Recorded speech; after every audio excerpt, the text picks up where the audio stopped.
कभी ये सोचा है कि जब किसी से उसका सब कुछ छीन लिया जाए तो उसके पास आखिर बचता क्या है? आज हम एक ऐसी ही कहानी सुनेंगे जिसका नाम है बरगद का सहारा। ये कहानी हमें इंसानियत, आत्मसम्मान और थोड़ी सी होशियारी की ताकत दिखाएगी। तो ये कहानी एक बहुत ही गहरे सवाल के आसपास घूमती है। जब किसी का सब कुछ चला जाता है तो इंसानियत आखिर कैसे जिंदा रहती है? चलिए आज इसी सवाल का जवाब ढूंढते हैं। कहानी की शुरुआत होती है एक बहुत ही दिल तोड़ने वाले लम्हे से। एक स्वाभिमानी इंसान नरेंद्र और उसके परिवार को उनके घर से निकाल दिया जाता है। उन्हें पैसे लौटाने के लिए एक दिन की भी मोहलत नहीं मिलती। उस पल जब सब कुछ खत्म हो गया था, नरेंद्र अपनी पत्नी से कहता है, चलो भाग्यवान, अब एक पल भी यहाँ नहीं रुकना। और ये शब्द, जानते हैं, ये उसकी हार नहीं बल्कि उसके अटूट आत्मसम्मान को दिखाते हैं। अब जब घर ही नहीं रहा तो नरेंद्र का परिवार एक अनजान सफर पर निकल पड़ता है। कोई मंजिल नहीं, कोई ठिकाना नहीं। तपती धूप और मीलों की थकान से जब वो पूरी तरह से टूट जाते हैं, तब उनकी नजर पड़ती है एक बहुत बड़े बरगद के पेड़ पर। उन्हें क्या मालूम था कि ये पेड़ सिर्फ छाया नहीं बल्कि उनकी पूरी किस्मत बदलने वाला है। देखिए, ये कोई आम पेड़ नहीं था। इसके तने के अंदर एक कोठरी छिपी हुई थी, मतलब एक बहुत बड़ी खोखली जगह जो बाहर से किसी को नजर ही नहीं आती थी। ये जगह उनके लिए सिर्फ एक छत नहीं बनी बल्कि एक महफूज पनाहगाह बन गई। तो नरेंद्र उस जमीन के मालिक राय चौधरी के पास जाता है, पेड़ के नीचे एक छोटी सी झोपड़ी बनाने की इजाजत मांगने। और राय चौधरी का जवाब सुनिए। वो मजाक उड़ाते हुए कहता है, जाओ जाके काम शुरू करो, वहां कौन रहता है, वहां तो भूत प्रेतों का अड्डा है। मतलब चौधरी ने अनजाने में ही नरेंद्र को एक बहुत बड़ा मौका दे दिया था। और यहीं से कहानी एक नया दिलचस्प मोड़ लेती है। नरेंद्र की पत्नी सावित्री की समझदारी से वो एक चीज नोटिस करती है कि ये पेड़ थके हारे यात्रियों के लिए एक नेचुरल रेस्टिंग पॉइंट है। तो उसके दिमाग में एक आइडिया आता है, सिंपल लेकिन ब्रिलियंट। क्यों ना यहीं एक छोटा सा होटल खोल लिया जाए। इससे लोगों की सेवा भी हो जाएगी और उनकी कमाई का एक जरिया भी बन जाएगा। और पता है क्या, सावित्री का ये आइडिया चल पड़ा। इतना चला कि उनका छोटा सा ढाबा जबरदस्त मशहूर हो गया। पॉपुलैरिटी का अंदाजा इस बात से लगाइए कि जल्द ही नरेंद्र को मदद के लिए 2 लड़के रखने पड़े। सोचिए, सिर्फ एक विचार और उनकी दुनिया बदलनी शुरू हो गई थी। अब उनकी सफलता ने दूसरों को भी अपनी ओर खींचा।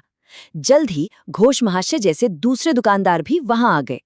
और देखते ही देखते वो एक अकेला बरगद का पेड़ एक छोटे से बाजार यानी हाट में बदल गया। जहां कभी वीराना था, वहां अब रौनक थी, जिंदगी थी।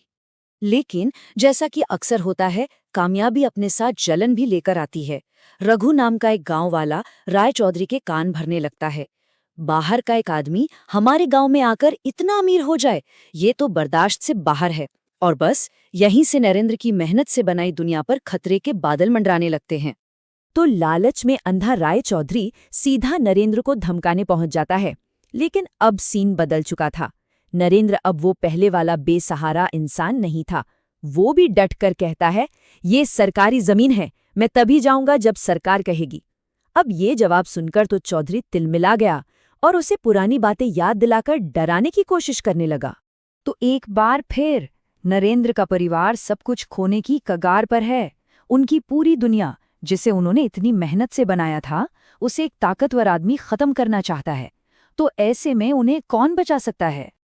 और तभी कहानी में एंट्री होती है एक ऐसे किरदार की जिसकी किसी ने उम्मीद भी नहीं की थी, सिंटू डाकू।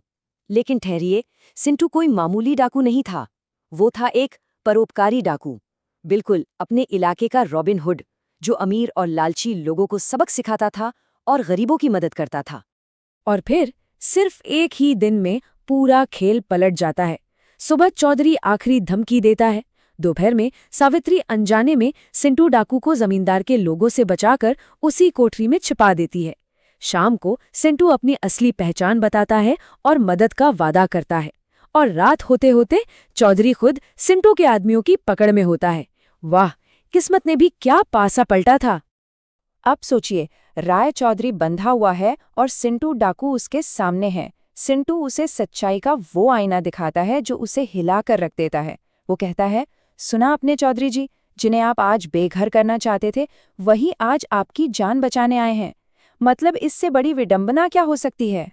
और इस एक घटना ने राय चौधरी को अंदर तक बदल दिया। वो शर्मिंदा होकर नरेंद्र और सावित्री से माफी मांगता है।